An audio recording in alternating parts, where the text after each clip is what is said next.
Today I'm going to talk about the topic that hits close to home for me. It's also a topic that I'm very passionate about in a lot of different ways, and it's the history of treatment in our society. This podcast is all about helping people to see that they have it within them to do amazing things. And one of the ways that I've been able to drastically improve my life is educating myself. And so I've educated myself on topics that I'm passionate about, and this is for sure one of them. So I'm going to read from my journal to start this one off, and it's dated Wednesday, March 28th, 1996. Well, I'm back at Olalla. Things went well today, just a day of readjusting to the treatment atmosphere.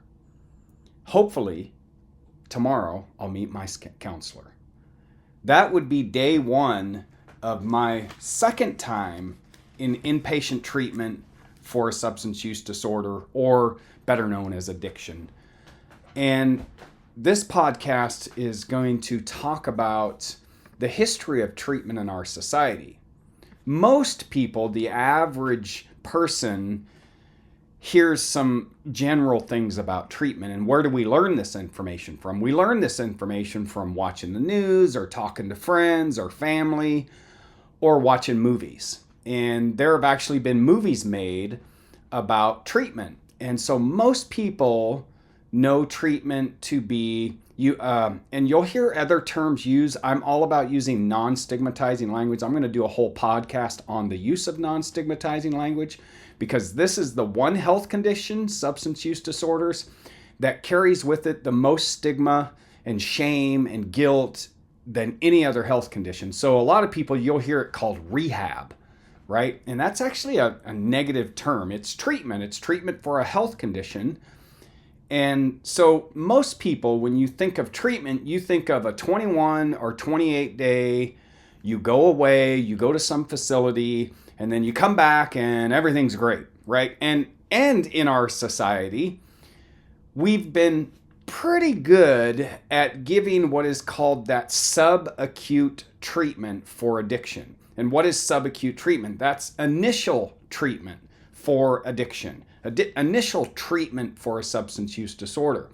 21 or 28 days, and then the person leaves that treatment episode, and the expectation is, okay, go live your life, and resources in a lot of cases are cut off. And what am I talking about when I'm talking about resources?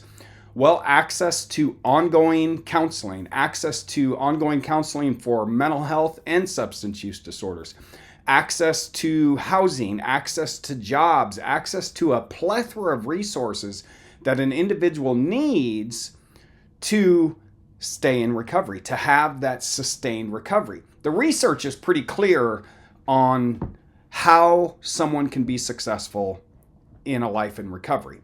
And what the research says is it takes approximately 2 years of sustained support for a person to really turn things around. Yet in our society, and insurance companies and government entities, insurance companies are atrocious about this.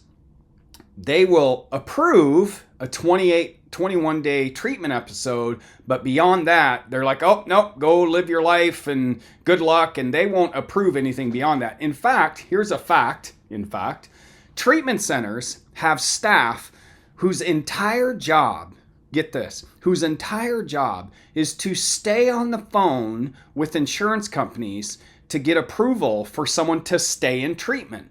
Like literally this happens, is someone will be in treatment for say a week, and their insurance company will call and say, hey, we're calling about Joe. How's he doing? And the person on the phone will say, well, he's doing great. In treatment's 21, 28 days. And they'll do this assessment, and they're called reviews, different insurance reviews. And the insurance company will say, well, they haven't used drugs or alcohol for 7 days, so we think we're good. We're not going to approve any more treatment. That actually happens. For someone who probably has had an addiction issue for a lot of years, insurance companies in this arena specifically will say no more than yes for that treatment, right? So The 21, 28-day treatment episode, of which I've experienced 2 times in my life, can be super helpful, but that's not enough. I remember this treatment episode that I left when I left there successfully after 21 or 28 days.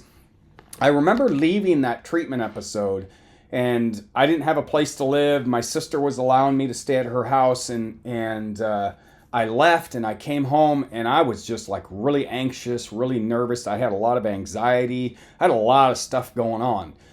And I remember calling my caseworker, because I was state funded. Many people are state funded for treatment, and that's a good thing. We want to support that. And I remember calling my caseworker and saying, hey, I'm really nervous. I'm on shaky ground here. And she's like, well, I can try to get you some more treatment, but you're going to have to get put on a wait list. And this happens all the time, especially for state-funded treatment, because there's so many people and there's only so much money. What's the first things that lawmakers want to cut when they need to cut money? They cut social services, right? So this is an arena that there's always more demand than there is supply, meaning bed dates. Long story short, when I was at my sister's, I had called my caseworker and I said, I need more treatment. I'm really nervous. I don't want to return to use. I'm just like, I got really lucky. And she called me right back and she says, I don't know what's going on, but you need to make a decision today, because I can get you a bed date, meaning a place to go to for treatment for next level of care, but you have to go today. And I went, and I was really fortunate for that, for having that extended time to be in treatment, which I needed, which a lot of people need. I believe that treatment shouldn't necessarily, and I say shouldn't necessarily, have time attached to it. It should be when the person's ready, when the counselor and that person have had a conversation and all the resources they need access to when they leave treatment are in place and ready to go. But that's not what happens now. It's 21, 28 days and boom, you're going out into the world. And in a lot of cases, in many cases, people leave treatment. They don't have a place to live. They don't have an income source. They don't have a lot of family support. In fact, many people, especially youth, end up going back to very dysfunctional situations. They actually go back to homes that have active use in them. And then who do we blame when that person returns to use? We blame the person. Well, you must not have been listening in treatment. You must not have been paying attention. When the reality is that the levels of support that they had when they left that treatment were very low at best. So it shouldn't be a surprise that someone doesn't have success at staying abstinent or reducing use or being successful in their recovery, right? So let's talk about, for a minute, the modalities used in treatment centers. This is one where it's interesting to me that we have a treatment system that is still today one where the main method or modality of treatment is out of the 50s. And it's called the Minnesota model of treatment.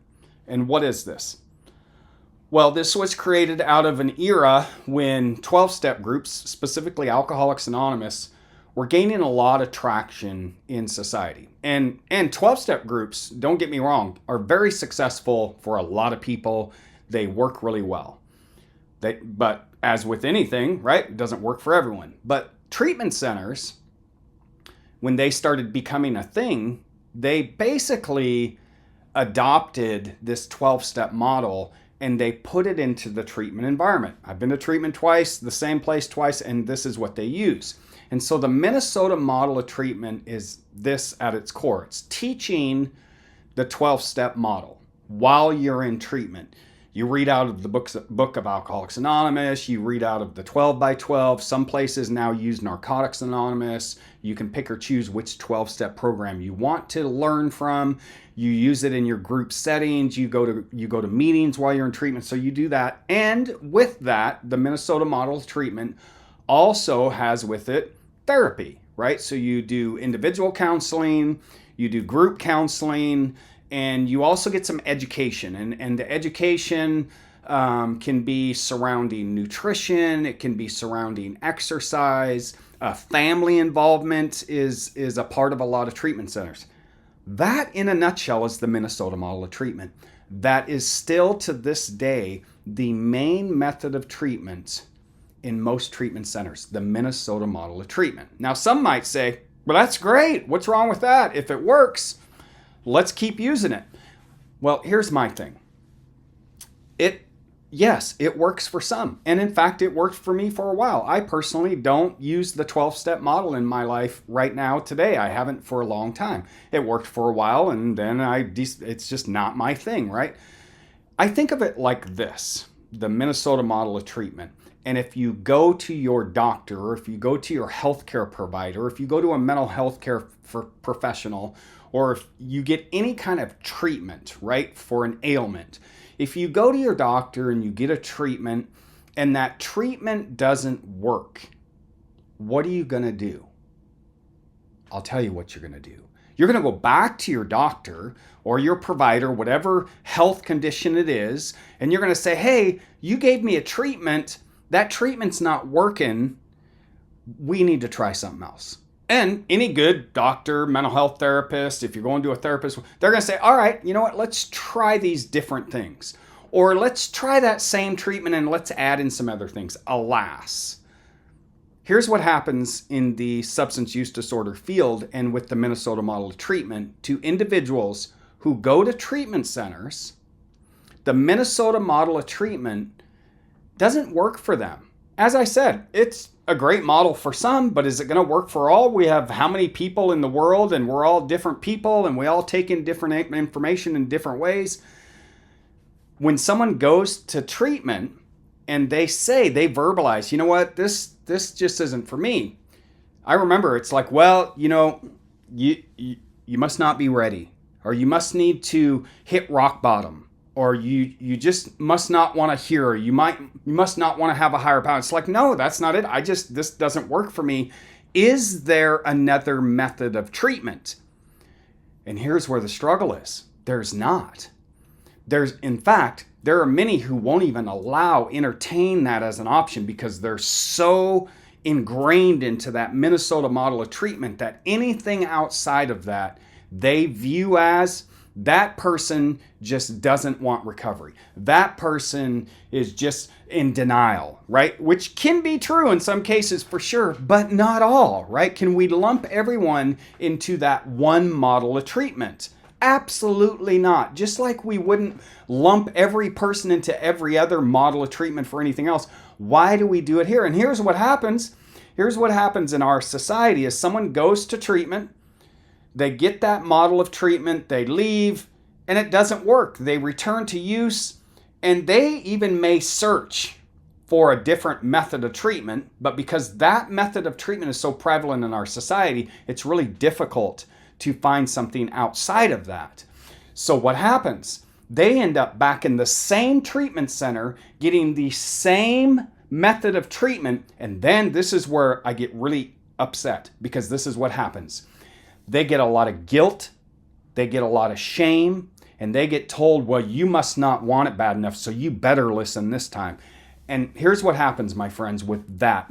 Here's what we know. Guilt and shame never work, right? Just in general. If you're trying to get someone to change behavior, guilting and shaming them to change, that's not going to work. But that's what happens. Someone will go back to treatment and get that same method of treatment. The same person that said, hey, is there another method of treatment? Is there another way I can try? And it's not them not wanting to find a path to recovery. It's them asking an honest question.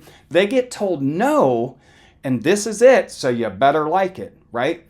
I have a huge struggle with that. Now, here's the good thing, is in some treatment centers, there are some, we actually have one in Central Washington that is called, I believe, the Chance for Change up in Wenatchee. They use the choice theory. It's a completely different theory and a completely different model of treatment for people who want to find a path to recovery. That's a beautiful thing. There are other treatment centers that are using mixed modalities, right? They're allowing for truly individualized treatment. And that's what I'm all about, truly individualized treatment, because a lot of treatment centers have shiny pamphlets and great websites. I can go look at some now that say, Yes, we offer individualized care. And here's why they say that, because by state law, they're required to. But even the state buys into archaic method of treatments. Our own government, when people are required to go to support groups, there are some, they won't say this out loud, but they won't even allow any other type of support group verification other than 12-step group. I have a huge issue with that, right? Like, why wouldn't you? Why wouldn't you let someone go to Celebrate Recovery or Buddhist Recovery, or there's the Phoenix, which is an exercise recovery group, right? Allow it all. Alas, back to that treatment situation where a person goes through treatment, makes a full faith, honest effort. It doesn't work. They don't buy into the 12-step model. Should they? Should they have to? Should they try it? Maybe, sure. But it doesn't work for everyone. And then they go back to treatment, to the same treatment, and then they're guilted and shamed into believing that it's their fault, that they must not want it bad enough. And I have a huge, huge issue with that. There are, as a society, we're now, especially in the recovery arena, there are many inside the recovery arena that are completely defensive about any other path of treatment other than the one that they completely believe in. And it's like, what? No, we have to be open to multiple ways for an individual to get to and stay in recovery. So back to the beginning. What is our society doing as far as treatment for individuals with addiction issues? Well, it's still primarily that subacute model where someone can get access to that 21 or 28 day treatment in some cases, and not all. It's a financial issue. If you have good insurance, you can get in pretty quickly. If you have cash money, you can get in right now. But if you, like me, have significant issues with addiction and you've lost jobs and you don't have insurance and you rely on state funding, here's what happens. You get told to wait. Let me describe this for you. So we know, and I didn't say this at the beginning, I've been a substance use disorder professional in my past. I have tons of education in the arena. I have friends and family who work in this arena. So, and this is still the case for treatment right now today in our local community, in our state, and across the country. So we know that the best time for someone to get help is when they say they want help, right? Like if your friend comes to you and says, hey, you know what, I'm struggling with addiction, the best time to get them to treatment is right now. Because what's going to happen if you tell that person, oh, well, you know, let's talk about it next week, or let's talk about it, you know, tomorrow or whatever. What's going to happen? They're going to return to use. So let's say that's the case. Someone comes and they've been in trouble with the law or whatever the case may be. They've had a lot of issues and they walk into our local treatment center. It's really good. They do offer same-day assessments, right? It's like, yes, that's great. That's progress. But if they don't have insurance, if they don't have cash money, that counselor will make a full faith effort. It's not the counselor's fault for this. They'll call an inpatient treatment center and they'll say, hey, I've got Joe here. Joe wants to go to treatment. Can I send him down? And they're going to go, oh, wait a second. Does he have insurance? How's he going to pay? And oh, he's state funded. Oh, okay. Well, we're happy to take him, but he's going to have to wait. Oh, okay. About how long? 3 weeks. So here's what happens. So that person is told they have to wait. And that outpatient treatment center will likely say, hey, let's keep you engaged. Why don't you check in with us a couple times a week while you're waiting for that bed date, right? But outside of that, that's pretty much it. And maybe go to some meetings. They'll tell them to go to meetings or find some support, right? But they're basically told to wait. What's going to happen when a person is told to wait? They're going to return to use. And then this happens, they get cut off from resources because they're even told, hey, if you don't have, abstinence while you're waiting for treatment, or, you're going to be pushed to the back of the line or some other nonsense. We know that the time to get a person to treatment is when they say they want help. But in our society, depending on your socioeconomic status, that is dependent on that, on whether you have access to health insurance or cash money. If you don't have two of those things, you're going to get told to wait. And it can also depend on how much money you have or how good your insurance is. But that's the reality of treatment in our society and that access to treatment. I'm very much a proponent of helping someone find access to treatment. And I'm very much a proponent of those treatment centers truly providing individualized care. Not just, a pretty name on a pamphlet saying we do, not just something in a file saying it's individualized care, but it's really cookie cutter, but truly providing individualized care. That is a short history of treatment in our society. I'm very passionate about the topics I talk about, and I want you to become educated yourself in the arenas that you want to learn about. And one of mine is for sure substance use disorders and people having access to quality, innovative ways to find their own path to recovery. I hope everyone has a great day and a great week.